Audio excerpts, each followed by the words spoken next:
20 കോടിക്ക് ഇവനെയൊക്കെ ആരെങ്കിലും വിളിച്ചെടുക്കുമോ? ഇത് IPL തുടങ്ങും മുൻപ് കേട്ട ഡയലോഗാണ്. 20 കോടിക്ക് വിളിച്ചെടുത്തവരെക്കാളും നന്നായി 20 ലക്ഷത്തിന് വന്നവർ കളിക്കുന്നുണ്ട്. ഇത് IPLനിടയിൽ ഉയർന്ന ഡയലോഗാണ്. എന്നിട്ടിപ്പോൾ എന്തായി? സ്റ്റാർക്കിൻ്റെയും കമ്മിൻസിൻ്റെയും ടീം IPL ഫൈനൽ കളിക്കുന്നു. അതെ, അവർ ബിഗ് മാച്ച് പ്ലെയേഴ്സ് തന്നെയാണ്. അല്ലെങ്കിലും ഈ ഓസ്ട്രേലിയക്കാർ നോക്കൗട്ട് ആയാൽ തനി സ്വരൂപം പുറത്തെടുക്കും. നാളെ KKRും SRHും ഏറ്റുമുട്ടുമ്പോൾ സാധ്യത 50-50 ആണ്. രണ്ട് ടീമിൻ്റെയും എൻജിൻ ഓപ്പണിംഗ് തന്നെയാണ്.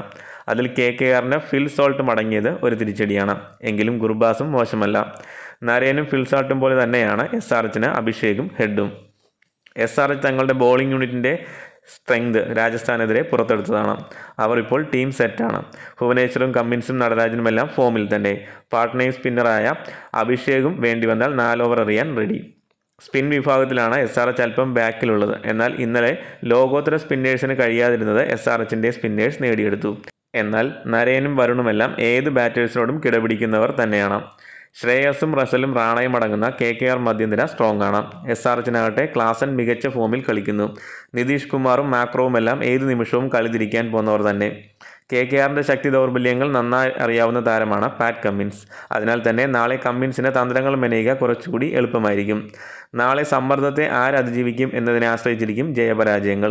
മത്സരം നടക്കുന്നത് SRH RR മത്സരം നടന്ന അതേ സ്റ്റേഡിയത്തിലാണ്.